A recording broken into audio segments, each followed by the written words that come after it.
most unexpected corners. And sometimes, those corners are not quiet, but wild, vivid, and fiercely alive. Kenya is one of those places, a land where the wind carries stories older than memory, where ancient traditions still echo across red earth, and where people survive, love, celebrate, and endure in ways that defy everything you think you know. This is Fascinating Discoveries, and I am the old observer, just a tired traveler who has wandered through too many sunrises and too many broken streets. If you're new here, consider subscribing, not for me, but for the stories. Stories that deserve to be heard. Stories that might remind you how large and how human this world truly is. And if you find meaning in this journey, share the video with someone who still believes the world is worth discovering. Today, we walk into Kenya, a place where women build a village without men because the world failed to protect them. A place where warriors smile with a missing tooth because pain is part of becoming a man. A place where entire communities float on water, where flamingos paint a whole lake pink, and where the cost of living is so low, it makes you question everything about the life you know. I've crossed deserts, slept on crowded trains, and watched lives unfold in silence. But Kenya has a way of pulling you in gently, then surprising you with truths you didn't ask for but somehow needed to hear.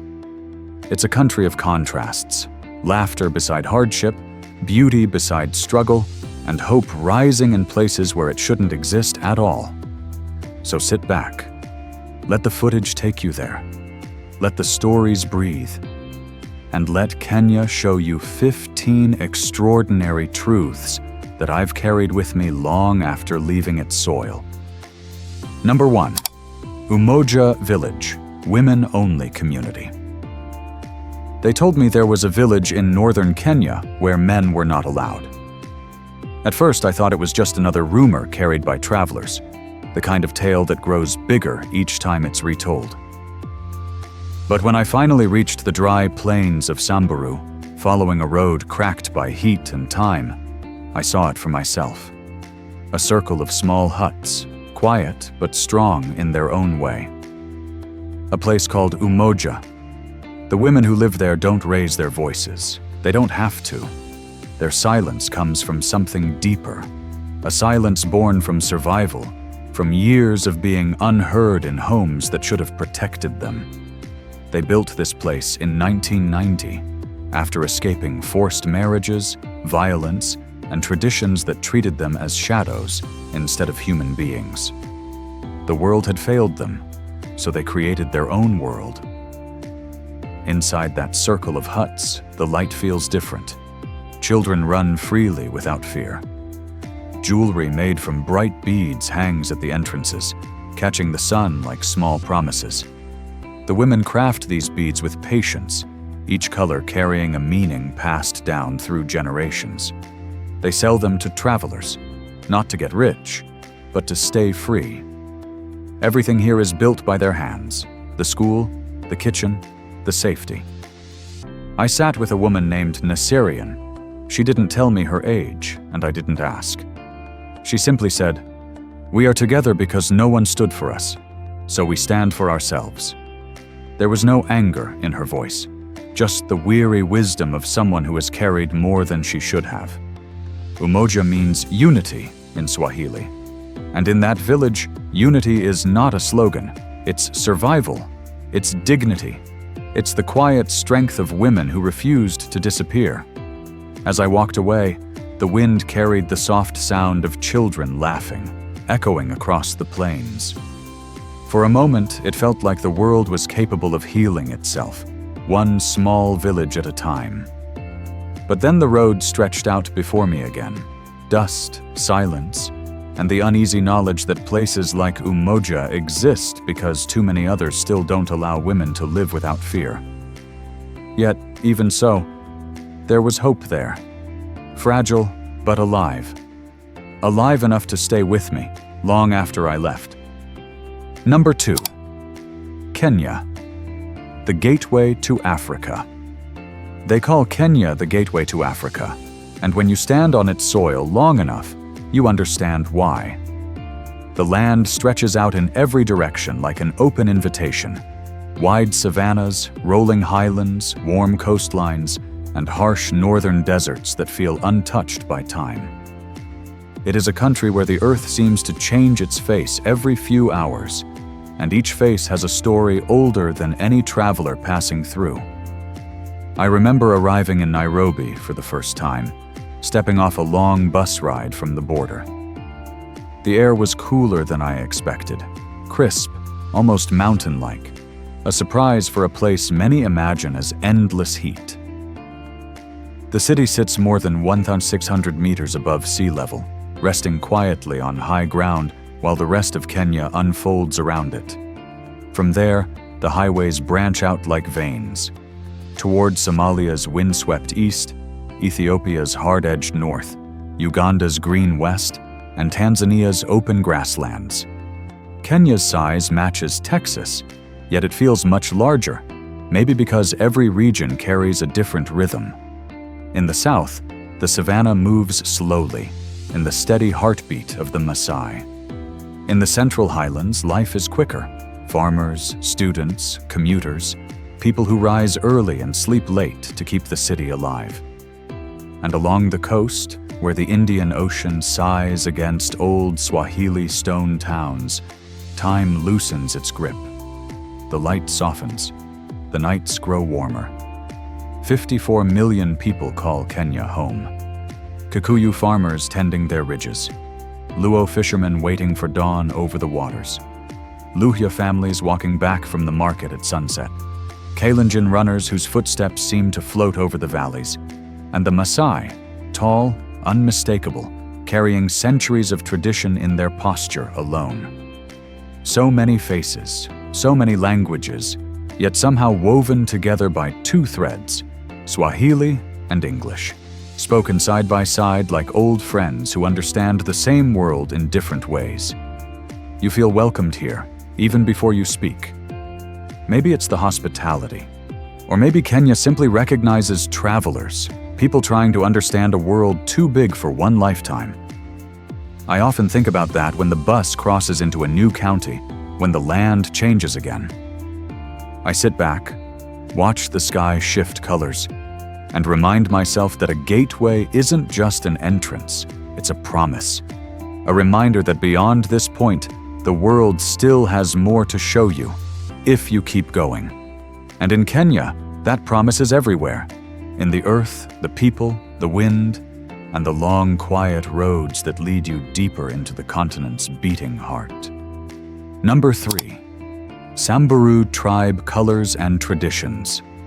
In the northern reaches of Kenya, where the land turns dry and the sky feels wider than anywhere else on earth, the Samburu people move across the plains with a quiet grace that stays with you long after you've left. I met them on a morning so clear it felt almost fragile. The sun had just risen, laying a soft gold over the red earth. And then they appeared, a gathering of silhouettes, wrapped in colors that did not belong to the desert but somehow completed it. The Samburu don't just wear color, they speak through it. Every bead, every stroke of ochre, every thread of cloth carries a meaning forged generations ago. Their bodies often shine with red ochre, clay mixed with animal fat, pressed gently into the hair and skin. It isn't vanity, it's identity, a sign of strength, protection, and a bond with the land that raised them. When the wind brushes past them, that red seems to breathe with the earth itself. Women sit in small circles, threading beads in shades of white, green, blue, and red. Their hands move with a certainty that only comes from living a tradition rather than learning one. White speaks of purity and milk, the lifeblood of their pastoral world. Green and blue recall water, that rare gift in a place where every drop is a blessing. And red, again and always, is the color of life, the blood of the community, the courage of its warriors, the heartbeat of the Samburu identity. Once, an elder told me that a woman's necklace is her story. A married woman wears layers so broad and bright, they rise like a collar of pride around her neck. Younger girls wear lighter pieces, as if their future is still unfolding bead by bead. Among the men, the beadwork is more restrained, but their presence carries its own gravity. Spears at their side, ochre in their hair, a silence in their eyes that speaks louder than any ceremony.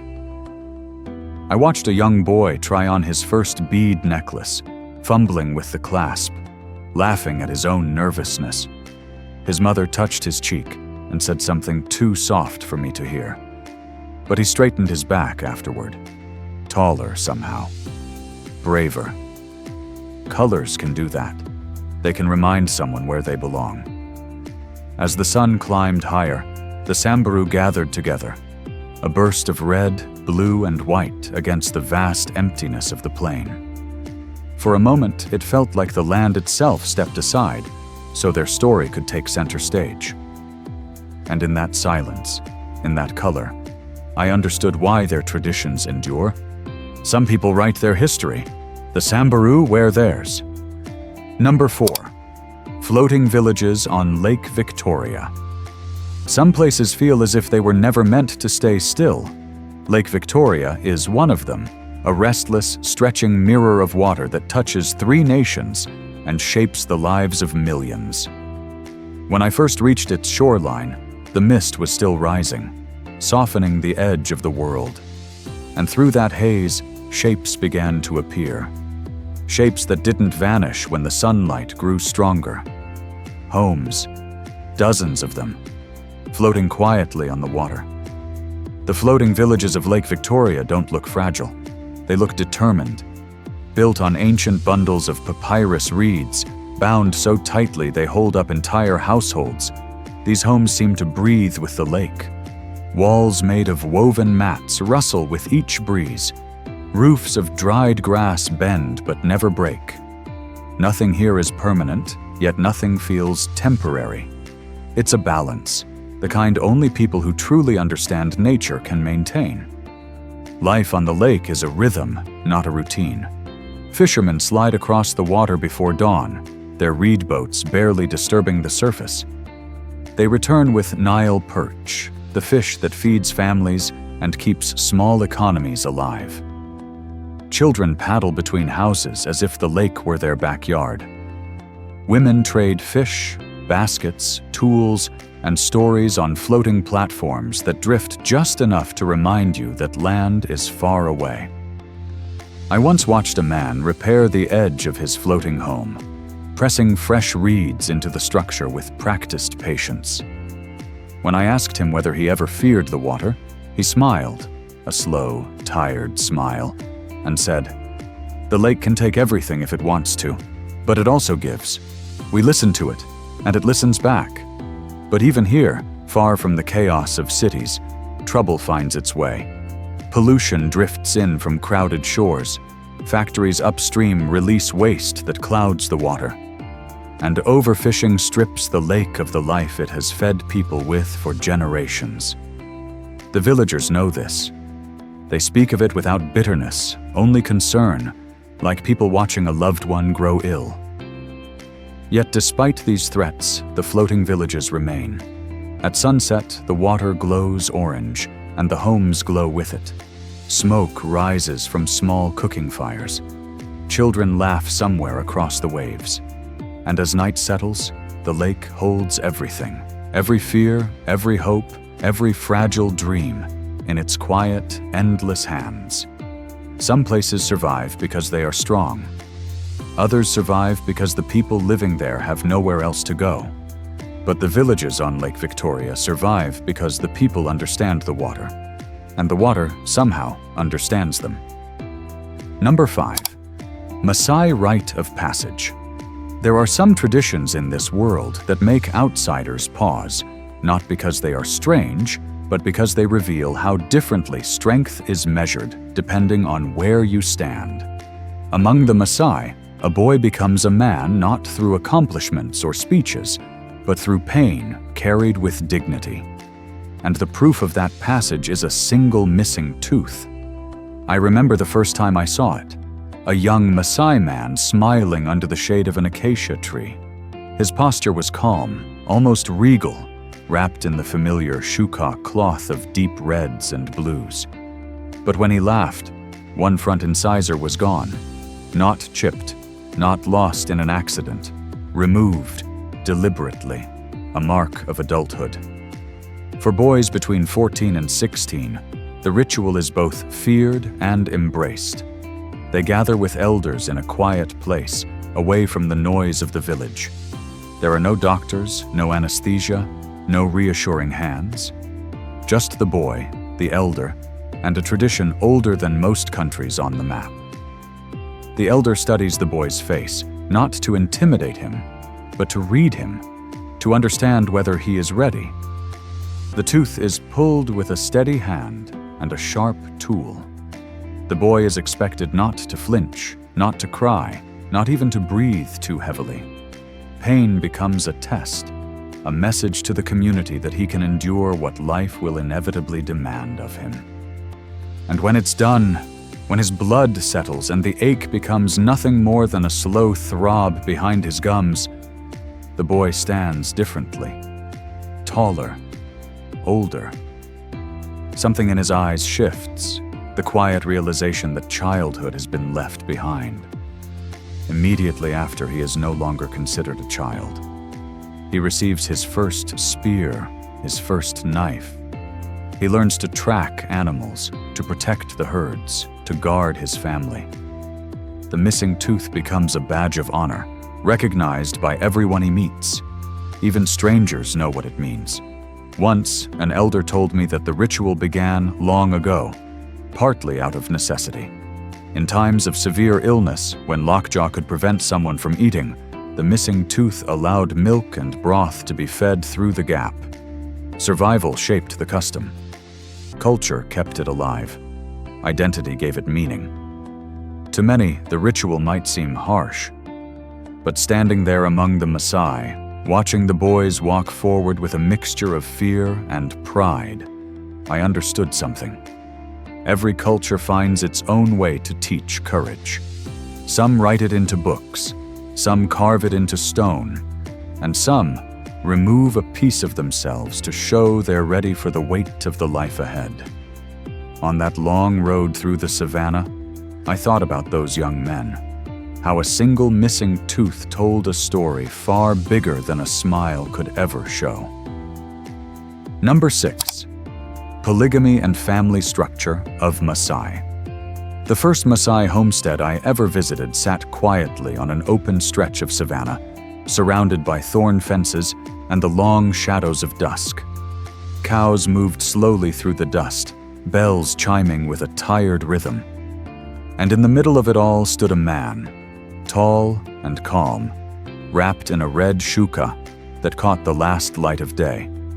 Behind him were several huts, each one belonging to a different wife. In Maasai culture, wealth isn't measured in bank accounts or land deeds.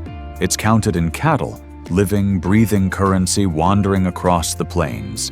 And the number of cows a man owns often determines how many wives he can support. For outsiders, this way of life might seem distant or complicated.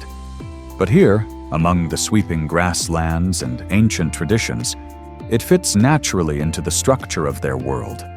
A Maasai village is often one large family, a constellation of connections bound by marriage, children, and the responsibilities of survival.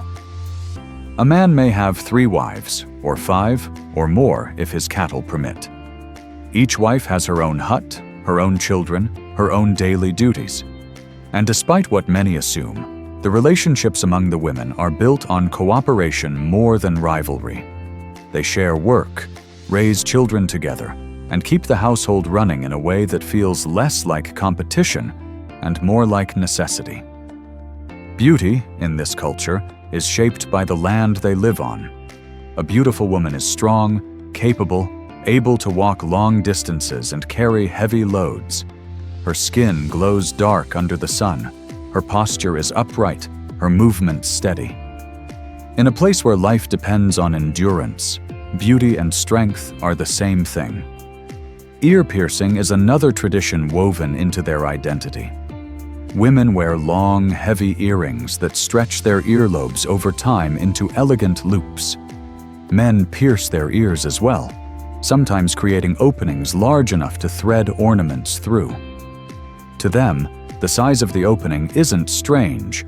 It's a symbol of age, resilience, and belonging. One evening, as the fires flickered and the sky turned indigo, an elder told me, "Many wives, many cattle. It is not about pride, it is about continuity. A family must be large enough to survive." His voice held no arrogance, only a quiet understanding of the land's demands. Watching the children chase each other between the huts, their laughter rising into the night, I felt that truth. Life here isn't built around luxury or choice. It grows from the hard soil of tradition, shaped by the endless horizon and the constant need to endure. In the West, people often ask if such traditions are fair. Out here, fairness means something different. It means survival, cooperation, community. And as the stars came out one by one, the homestead shimmered beneath them, not as a sign of wealth, but as a testament to how human beings adapt their lives to the world they inherit. Number 7. Gikomba Market, second-hand hub. There are places in this world where life spills into the streets with such force that you can feel it before you see it.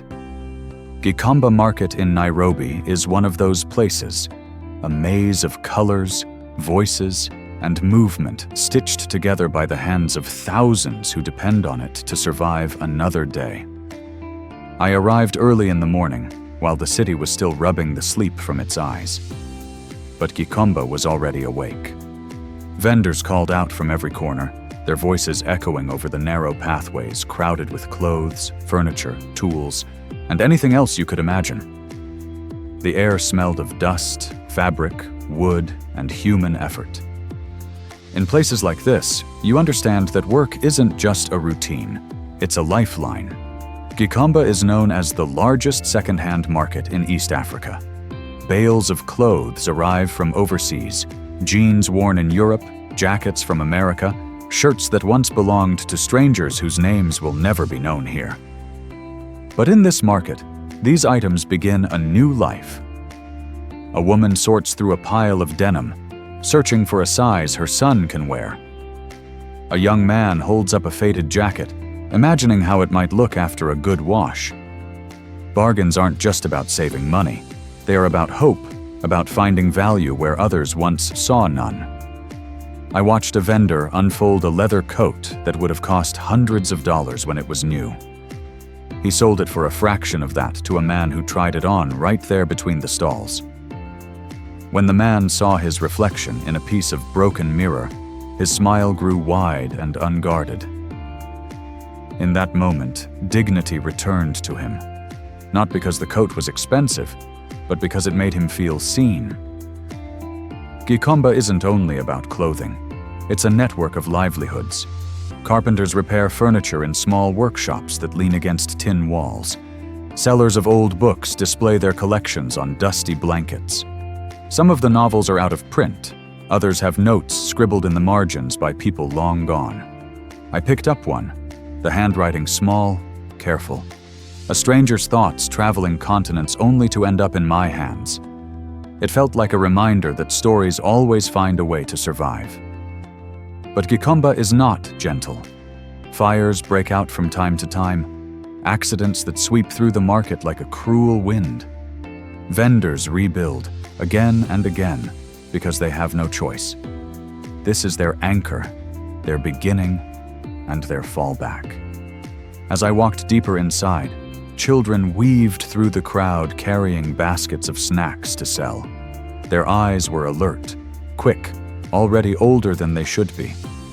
Yet when one of them stumbled and another pulled him up, they laughed, the kind of laughter untouched by the weight of reality. Gikomba is chaotic, loud, unpolished, but it is also honest. It shows life as it is. Messy, unfair, but filled with moments that still shine. And as I left the market that day, the noise faded behind me. But the human resilience I witnessed there stayed close, like a heartbeat that refuses to quiet down. Number 8. Nairobi City and cost of living. Nairobi is one of those cities that catches you off guard. You expect noise, traffic, tall buildings, and you get all of that. But then, in the corner of your eye, you see something that shouldn't belong to a capital city at all. The calm silhouette of a giraffe walking against the skyline, or the distant shape of elephants grazing just beyond the suburbs. It feels almost impossible until you stand there and see it with your own eyes. They call Nairobi the Sunshine City, but it's not the brightness that stays with you, it's the contrast. Glass towers rise from old colonial streets. Small kiosks lean against shiny office blocks. And just a short drive from the city center, the savannah opens up like a second world layered on top of the first. In most cities, wildlife runs from humans. In Nairobi, it quietly coexists. I remember taking a matatu, one of the small, chaotic buses that move through the city like restless birds, and looking out the window to find zebras grazing beyond a barbed wire fence. Children walking home from school barely noticed them. For them, this was normal. A strange, beautiful kind of normal that Nairobi alone seems to possess. But what truly surprised me wasn't the wildlife. It was the affordability. In a world where major cities drain the life out of your wallet, Nairobi feels almost merciful.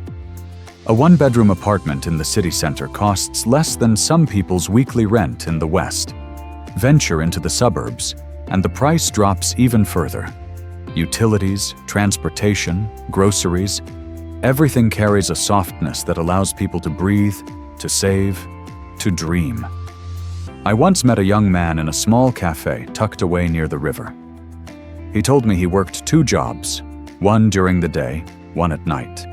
Not because he was struggling, but because he wanted to build something of his own. Nairobi gives you a chance, he said simply. If you work hard, you can rise. His words stayed with me, not because they were poetic, but because they were honest. Cities rarely offer chances. Nairobi does. The city is not easy, of course. No capital is. Traffic snarls like a restless beast during rush hour. Inequality stands out in sharp lines, wealth glittering beside hardship. Yet somehow Nairobi feels alive in a way that doesn't exhaust you. Maybe it's the climate, cool enough to remind you of mountain air. Maybe it's the constant hum of hope that moves quietly beneath the surface. At night, when the lights of the city flicker against the darkness, the sound of wildlife sometimes drifts through. A distant call, a rustle of grass carried by the wind. And you realize this place is different. It belongs to both the modern world and the ancient one. Nairobi is not just a capital, it's a crossroads, where nature meets ambition, where struggle meets resilience, where the future is still unwritten and yet somehow already beating beneath your feet. Number 9. Isukuti Wedding Dance, Luhya Tribe. Weddings in Kenya are never just ceremonies, they're stories, told with music instead of words, rhythm instead of speeches, and footsteps that echo louder than any blessing ever could. Among the Luhya people, the Isukuti dance is the heart of those stories. You don't watch it, you feel it. I remember standing on the edge of a village square one afternoon, the sun hanging low and warm, when the drums began. Deep, pounding Isukuti drums, 3 of them, each beating a different pulse that somehow fell perfectly into place. Within seconds, the entire air seemed to tighten, as if the ground itself was listening. Then came the dancers. Men and women stepped forward in bold swirls of red, blue, and white cloth. Their movements weren't polished or staged. They were raw, fast, alive, like sparks jumping off a fire. Feet hit the ground with such force that dust began to rise around them, turning the sunlight into a golden haze. They formed a circle around the bride and groom, not to surround them, but to lift them, spiritually, emotionally, into their new life. Every step, every sway, every shout carried meaning. The high, sharp cries from the women weren't just sounds. They were declarations of joy, of unity, of the joining of two families. The men's movements were heavier, firmer, a reminder that marriage here is as much a community commitment as it is a personal one. Even the children joined in, mimicking the adults with a sincerity that made the elders smile with quiet pride. The groom stood still for most of it, his face glowing under the layered beads. The bride moved gently beside him, her jewelry catching the light as if the sun itself were blessing her. In that moment, their world wasn't defined by paperwork or rings, but by the history surrounding them. Generations who had danced the same steps, believed the same prayers, carried the same hopes. As the rhythm grew faster, the circle tightened, then opened, like lungs breathing together. And I realized that the dance wasn't just celebrating a marriage. It was reminding the couple that they belonged to their people, to their past, to something larger than themselves. I stood there long after the drums softened, watching the dancers drift back into everyday life. A woman carrying water, a boy chasing a goat, a man adjusting his shirt. The magic faded into routine, but the feeling stayed. Some dances entertain. The Isukuti dance binds. It's a promise carved into rhythm, a blessing carried by dust and sunlight. And long after the celebration ends, you still hear the drums in your chest, beating with the steady certainty of a life shared. Number 10. Kenya coffee culture. There's a certain kind of silence that follows you when you walk through the highlands of Kenya in the early morning. The mist hangs low, soft and pale, slipping between rows of coffee trees like a wandering spirit that refuses to leave. And then, just when the sun begins its slow climb, the cherries appear, deep red, almost glowing, clustered like small promises waiting to be fulfilled. It was in the foothills of Nyeri, where I first understood why Kenyan coffee is whispered about in cafes across the world. Farmers moved along the rows with practiced rhythm, hands steady, eyes patient. They didn't rush. Coffee here isn't harvested by greed or volume. It's harvested by respect. One ripe cherry at a time, chosen with the same care you might use to pick fruit from your own garden. Most of these farmers don't own vast plantations. They work small family plots, passing down both land and knowledge through generations.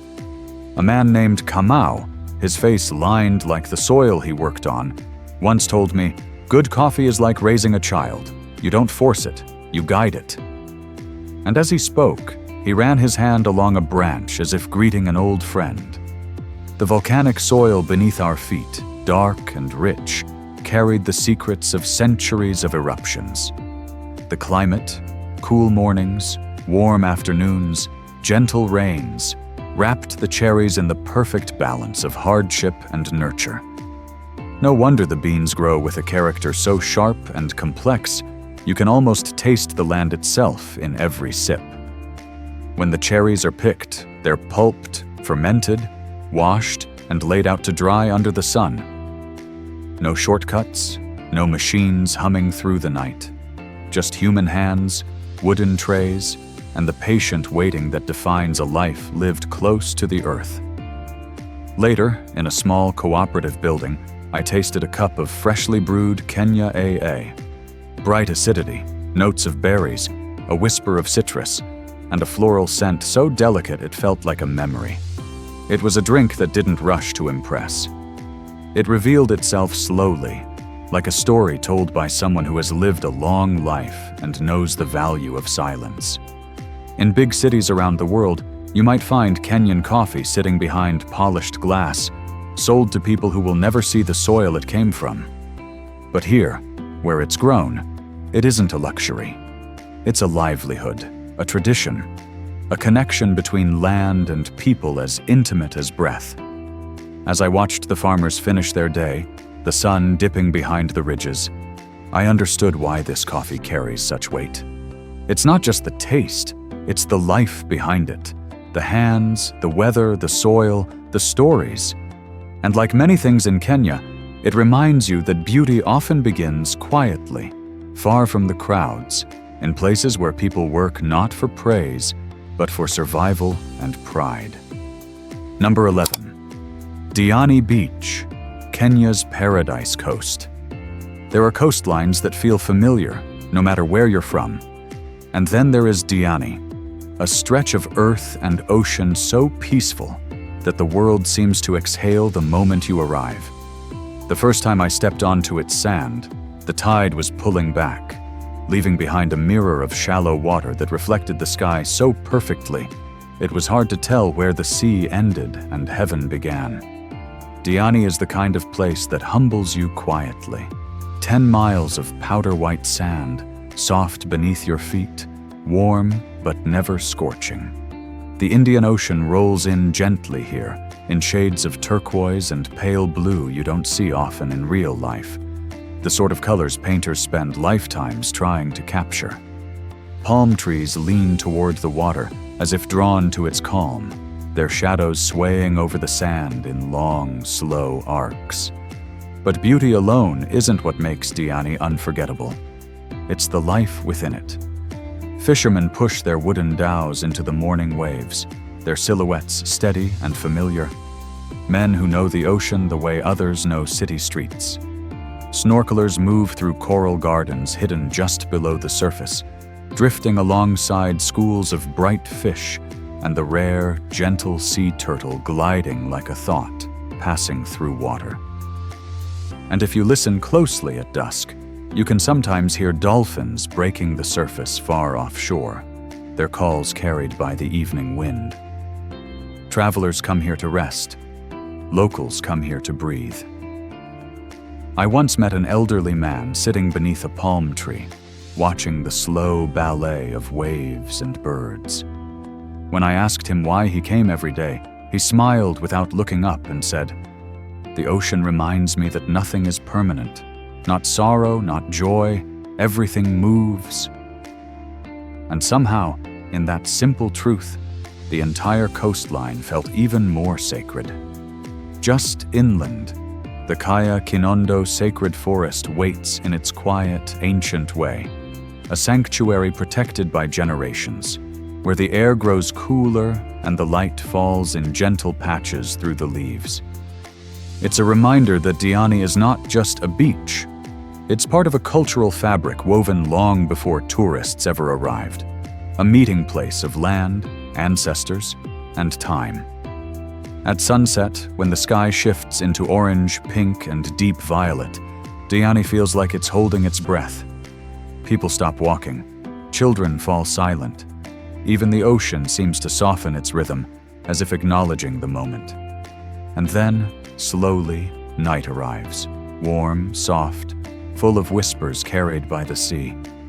Some beaches impress you. Diani heals you. Not with grand gestures, but with quiet certainty, the kind that sinks into your bones and stays there long after the footprints you left behind have washed away. Number 12. Hell's Gate National Park, Hot Waterfall. There are landscapes that test the body, and there are landscapes that test the spirit. Hell's Gate is both. When you walk through its towering cliffs and winding gorges, you feel as if the earth has opened itself just enough for you to witness its raw, restless heart. The air is hot, the ground trembles with hidden geothermal veins, and the silence is broken only by the distant hiss of steam rising from cracks you can't always see. They call it Hell's Gate, but if you look closely, it feels more like a place caught between worlds. too alive to be desolate, too harsh to be gentle.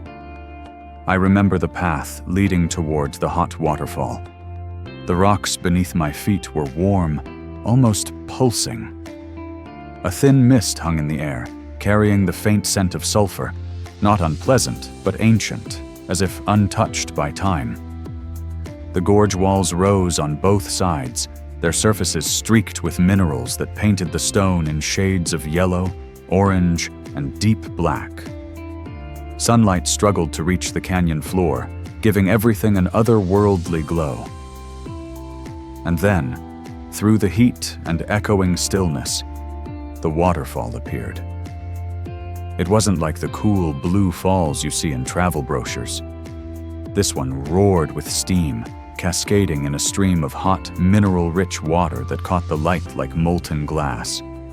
Standing near it felt like stepping into a dream, the warm mist wrapping around your face, the rock beneath your hand smooth from centuries of flow, the sound rising and falling like a heartbeat too slow to be human.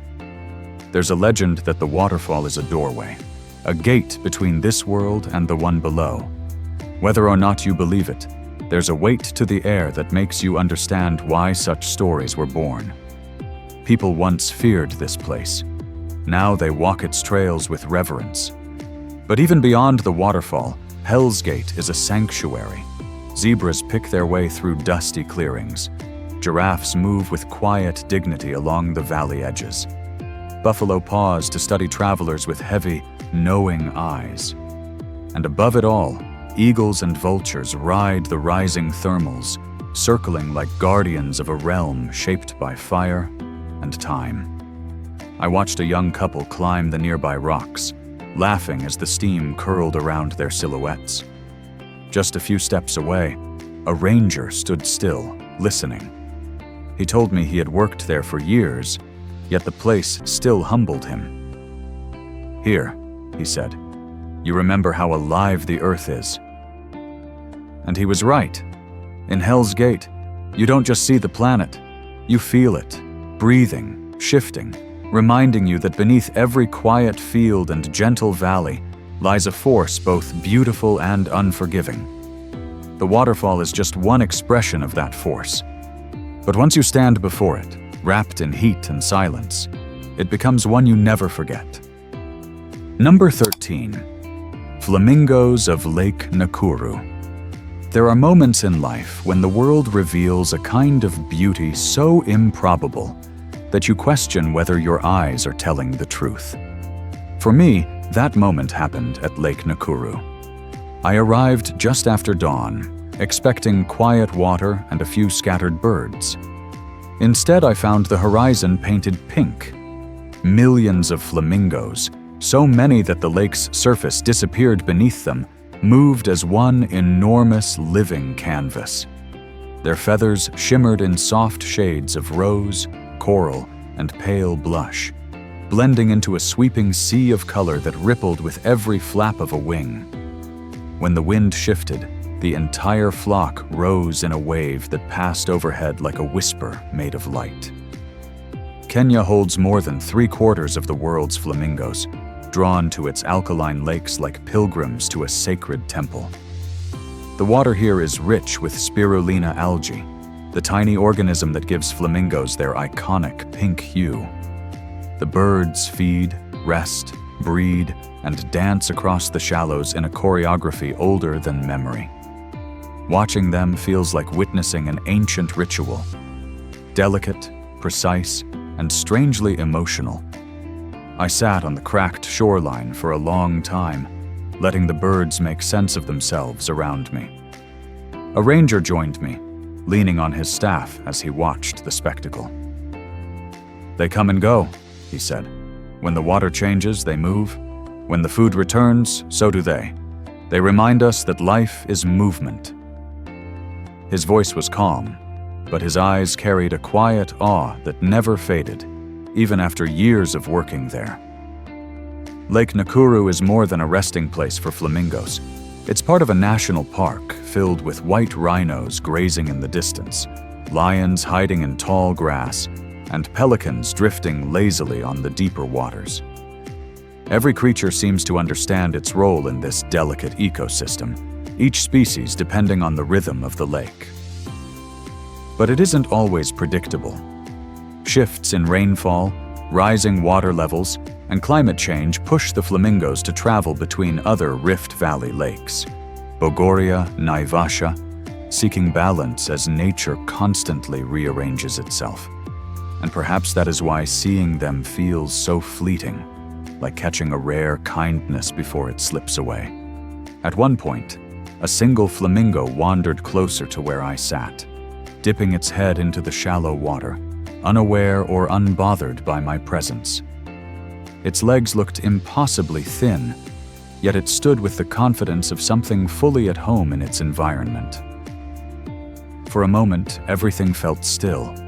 The lake, the wind, even my thoughts. Then the flock lifted again, a soft thunder of wings rising into the sky, and I realized something simple, yet profound. Beauty doesn't always ask for attention. Sometimes it just appears, unannounced, offering a quiet reminder that the world still holds wonder we haven't earned. And on the shores of Lake Nakuru, that reminder stretches as far as the eye can see. Number 14. Kenya festivals and ceremonies. If you travel long enough, you learn that a country's true character often reveals itself in its celebrations. Moments when people gather not to survive, but simply to live. In Kenya, two traditions stand out, each offering a glimpse into the spirit of different communities, each carrying a heartbeat uniquely their own. My first encounter was with the Marilal Camel Derby in the Northern Highlands. The town was usually quiet, the kind of place where dust hangs in the air like a soft curtain. But on Derby Day, everything changed. People poured in from distant villages, from cities, from places I couldn't even pronounce. Drums echoed off the hills. Children ran with painted faces, and bright fabrics fluttered like flags under the hot sun. Then came the camels, tall, unpredictable, almost arrogant in the way they carried themselves. Riders climbed onto their backs with a mix of courage and nerves, gripping makeshift saddles as the starting whistle blew. The camels surged forward in a chaotic, comical burst, some sprinting with surprising speed, others stopping stubbornly mid-race as the crowd roared with laughter. But the Derby wasn't just about racing. It was a celebration of community. The Samburu, the Rendille, the Turkana, all gathering with music, dancing, and handmade crafts that reflected their heritage. In the middle of it all, I felt something rare. Joy without hesitation. Pride without comparison. Further south, in Borana territory, I witnessed something altogether different, quieter, sacred, almost reverent. The cattle washing ceremony. Before major events like weddings or community gatherings, families lead their cattle to the river, guiding them gently into the flowing water. Elders chant blessings, their voices weaving through the sound of splashing hooves. Cattle are more than animals here. They are memory, wealth, lineage, connection. To wash them is to honor ancestors, to ask for protection, to cleanse the path forward. I watched as a young bride touched the forehead of a cow with trembling fingers, her eyes closed, her expression hopeful. It was vulnerability in its purest form, faith placed into something simple and ancient. As the sun dipped toward the horizon, both ceremonies, one loud and full of laughter, the other solemn and quiet, blended in my mind. Two different worlds, but both teaching the same truth. That culture survives through shared moments, that people endure by holding on to rituals that remind them who they are. In Kenya, festivals are not just events, they're anchors, ways for communities to root themselves in a rapidly changing world. And as I walked away from the Borana River that evening, I carried that understanding with me like a soft weight, gentle, steady, necessary. Number 15. Kenyan cuisine. If you want to understand a country, sit at its table. not in restaurants polished for tourists, but in the warm, ordinary kitchens where real families gather. In Kenya, food isn't just nourishment, it's memory, identity, and the quiet thread that ties communities together through hardship, celebration, and everything in between.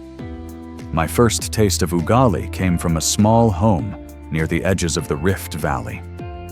The woman who cooked it, Agnes, moved with the practiced ease of someone who had repeated the same motions thousands of times. She stirred the maize flour into boiling water with a wooden spoon so worn it looked like it had lived a whole life before ending up in her hands. When the mixture thickened into a firm, warm mound, she served it beside sukuma wiki, stir-fried greens glistening with a hint of oil. Ugali isn't dramatic. It doesn't try to impress. Yet when I tore off a piece with my fingers and dipped it into the greens, I understood why it holds a place in every Kenyan home. It tastes like simplicity, like comfort, like the steady heartbeat of everyday life. Agnes laughed when she saw me eating too slowly. "Ugali is not food," she said with a soft smile. "It is family."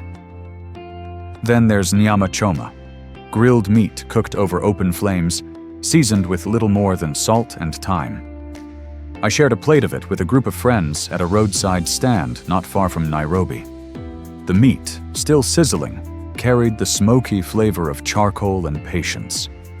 Tomatoes, onions, and cilantro, kachumbari, added brightness to each bite, cutting through the richness like a reminder that life, too, is a balance of heaviness and light. As the night deepened, stories flowed around the table, some whispered, some shouted through laughter. Nyama choma has a way of loosening the weight on people's shoulders, turning strangers into companions, turning silence into connection. It isn't just food. It's a kind of ceremony, repeated night after night across the country. And down along the Swahili coast, the aroma changes. Pilau fills the air, spiced rice cooked with cinnamon, cloves, cardamom, and tender pieces of beef or chicken. The fragrance drifts through Mombasa's narrow streets, carried by ocean winds. I ate it once during a wedding feast, sitting cross-legged beside men who welcomed me as if I had always been part of their world. Each spoonful tasted like a blend of cultures, Arab, African, Indian, woven together through centuries of trade and tide. Kenyan food doesn't pretend to be grand. It doesn't rely on extravagance. Instead, it reminds you that the most meaningful meals are often the simplest ones, the ones shared with strangers who become friends, with families who open their doors, with communities who pass down recipes not through books but through living. And as I walked away from my last Kenyan meal, full and quiet, I felt that familiar ache, the kind that comes when a place feeds more than your stomach. It feeds your understanding. It leaves something behind. As my time in Kenya came to an end, the country stayed with me in fragments, scattered moments that refused to quiet down even as the miles carried me farther away. A village built by women who chose dignity over fear. Warriors marked by the absence of a single tooth. Families dancing in circles of dust and drums. Flamingos turning a lake into a moving painting. Children navigating floating villages as if the water itself were a familiar friend. Coffee farmers whispering to their crops like patient guardians. A shoreline so calm it felt like forgiveness. Kenya isn't one story, it's thousands, each one shaped by land, by history, by struggle, by hope.